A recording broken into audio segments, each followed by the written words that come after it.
So I've got to get out of the house, and this is going to be an experiment. I'm not going to edit this down at all, just kind of see where it goes. But basically, I need to ramble and rant a little.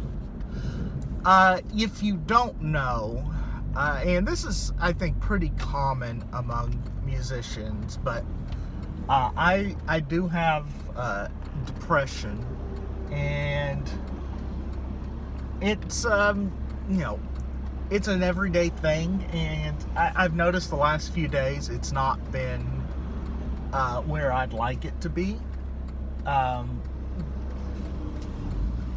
And that's one of the reasons I'm getting out of the house now, just to force myself to get out and do something. But it's one of those things that I think a lot of musicians and artists struggle with. And they struggle with it, I think, because we're putting out a product that is, in some cases, literally a part of ourselves. Case in point, the symphony I'm writing now, Symphony 3, is the first personal piece I've ever written. Everything else I've written has been about something else. It's never been about me, but Symphony 3 is. And it might signal a change in direction of my own composition. It might be a one-off and I never go back to it again. But because it's about me, I tend to take that one a little bit personally. And with the depression, and especially with anxiety, which I'll talk about here in a little bit, critique of that piece, unsolicited critique especially, it is a little hard to take, and that's something I'm working on, and I know I need to work on it. Especially when I put out an unfinished, incomplete version of it. The version that exists now, as I've got it, is 80% complete. I have not written the finale yet, which obviously affects understanding of the whole. There's one section I've written not written in the center that I've still got to sit down and write, and I may do that this afternoon, to start sketching that out, because that's going to be a big complex section I've just kind of put off and procrastinated. But I mentioned anxiety too. So depression and anxiety are not fun to pair together. Depression tells you don't bother, it's not worth it. Anxiety tells you if you do it and mess up, everything's ruined. And those are great feelings to have. The anxiety comes and goes, and I can't predict what it's going to do.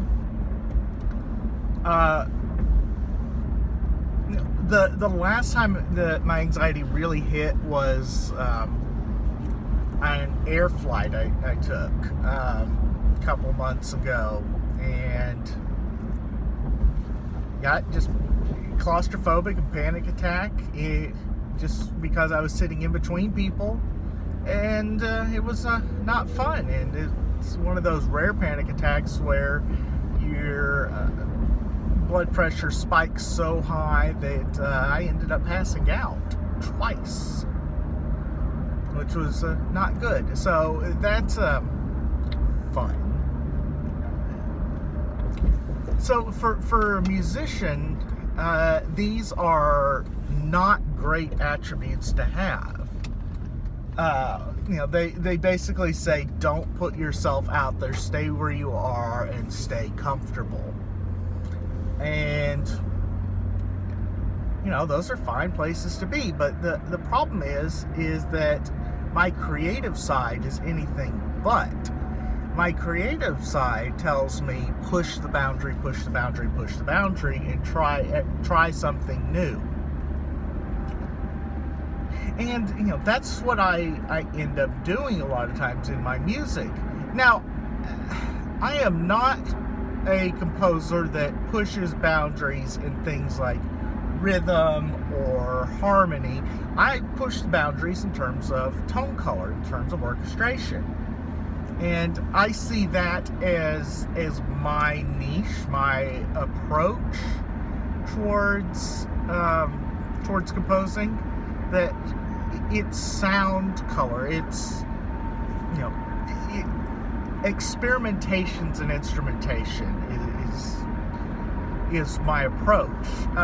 In really doing some introspective thinking the last few days, I have come up with the term instrumental alchemy, and I really kind of like it. Basically, I am looking to create new sounds that have never been heard before out of different instruments. And I find that to be absolutely fascinating as a project. It's like I'm discovering a new species of animal, except it's a new sound. And this is what drives me forward as a composer, is this instrumental alchemy. So, the other day, I know for a fact that I created a brand new sound pairing. I paired a C clarinet and a B flat flute. C clarinets, those are fairly common. I own one. B flat flutes are not as common, but they are out there, and people have them and people use them. So I paired the two together, the crisp brightness of the clarinet and the little bit more mellowness of the flute. And I am excited to hear how something like that will pair up. To me, that's instrumental alchemy.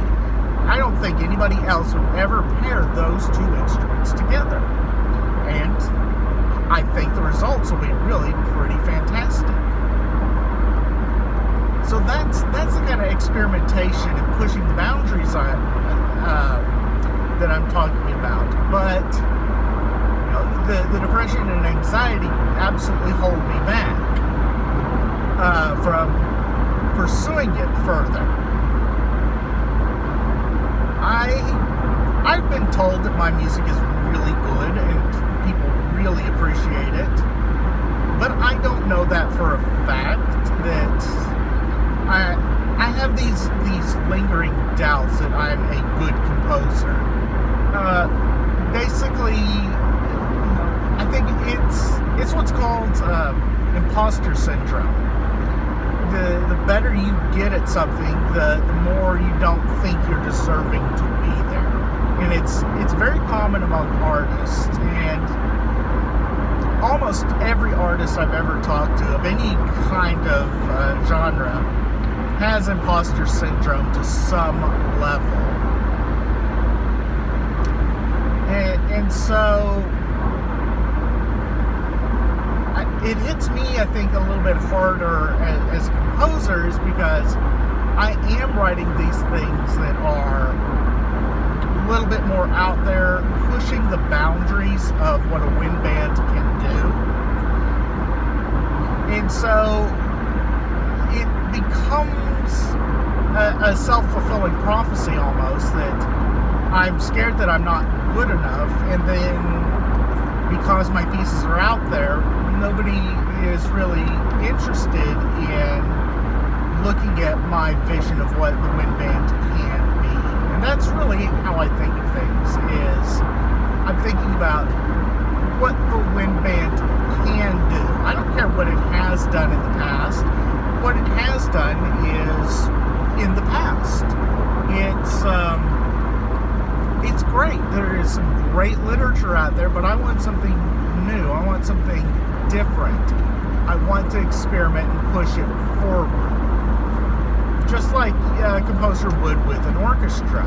And I go back to my favorite time in orchestral literature, and it's the very tail end of the 1900s and the first decade and a half, or 2 decades even, of the 20th century. And you look at that, and this is the period when people are just pushing forward the orchestra, and it is the golden age of orchestration. And it doesn't get any better than this. You've got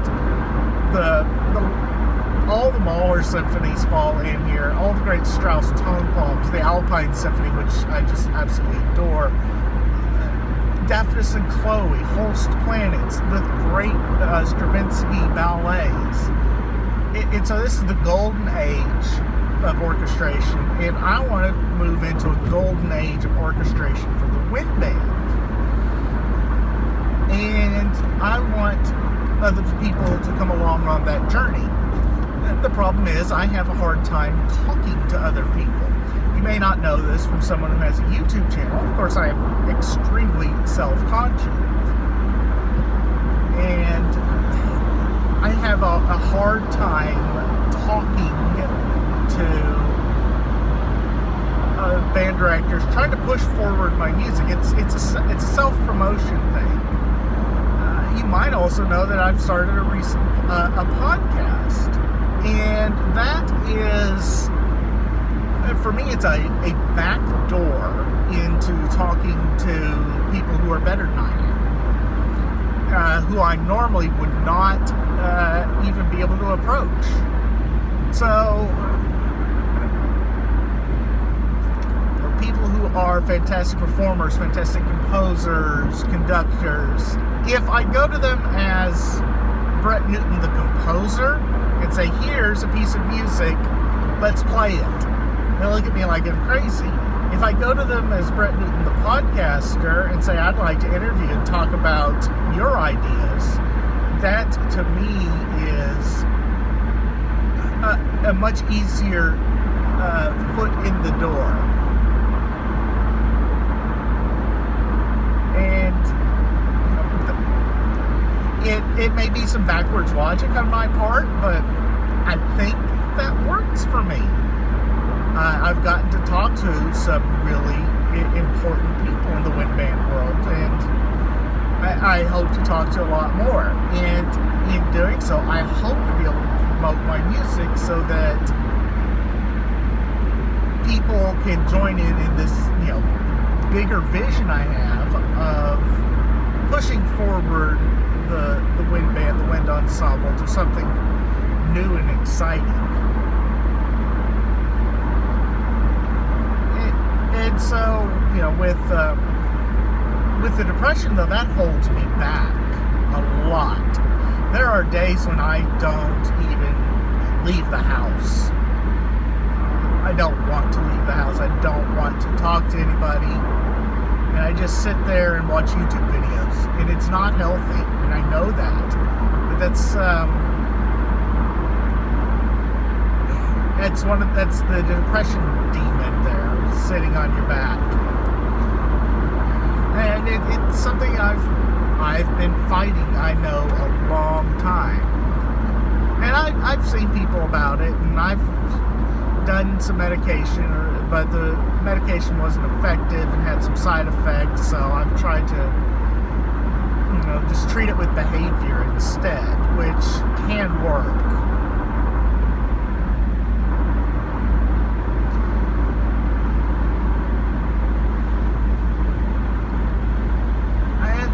Maybe some of the problem is that I don't live in a hotbed of musical activity. In fact, I live in a small rural town in North Texas, and I've got to drive a good ways to get to civilization, pretty much, which is kind of what I'm doing now. I needed to get out of the rural Republican hotbed and get into a little bit more civilization. But on the other side of that, I don't want to live in a crowded area. That's my anxiety. I lived in the heart of the DFW Metroplex for nearly 16 years, and it started to take its toll. It's too crowded, there's too many people, and there's not enough green. It's all concrete, and I hate concrete. I want dirt, grass, trees, and wide open sky. Just to be able to look out on a vista that has not been touched by the hands of man. I want to be out in nature, and I couldn't do that in the big city. So I moved back to my hometown, just running away, essentially, from my depression, and say, okay, I can't do this anymore. I've got to do something different. And that was a big step for me, is just to run away from the big city. And in so doing, I feel like I kind of isolated myself away from a bigger musical community, but it also was absolutely needed for mental health. So those two things pull at each other, and neither can win right now.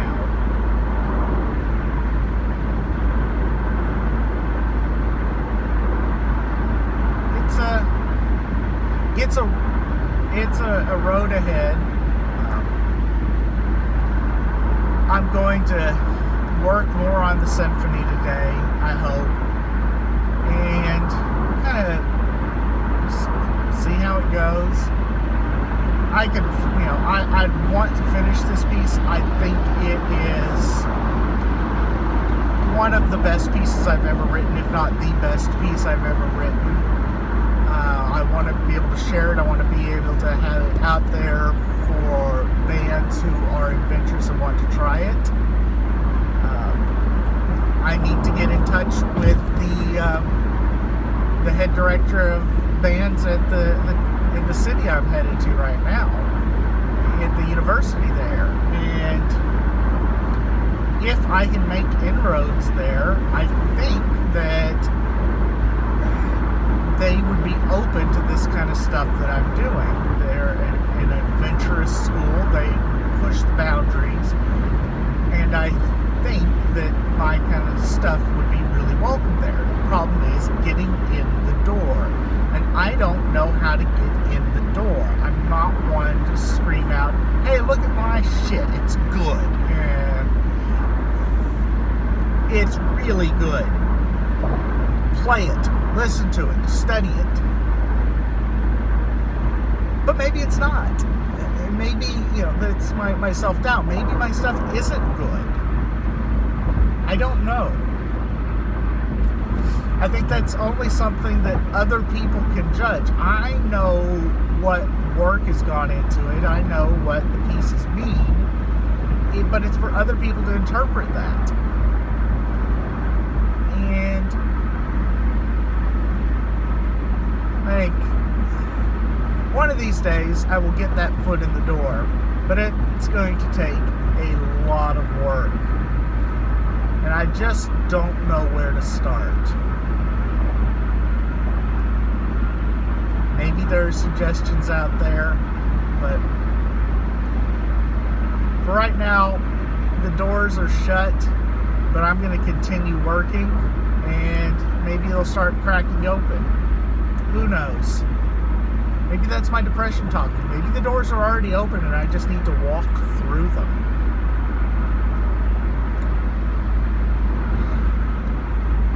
Surprisingly, talking like this has actually helped my mind some. And I think that was kind of the point of it. Just to talk out what's going through my addled mind right now. And I've been meaning to do a video on depression in music. And I think everybody has their own personal story. I'd be interested to know what other personal stories are out there. Do I think that depression leads to great music? I don't know. It has in the past. It probably can in the future. Is my music born out of depression? Absolutely. Symphony 3 would not exist without my depression. So in that regard, yeah, the depression has absolutely created a new entity. It's not fully birthed yet, but it will soon. It'll be my depression baby. But if you stuck with this long, I applaud you. This is me ranting and not knowing where I'm going. Well, I mean, I know where I'm driving, but not where my mind's going. But anyway, I think that's probably enough of my ranting. We'll just see what happens.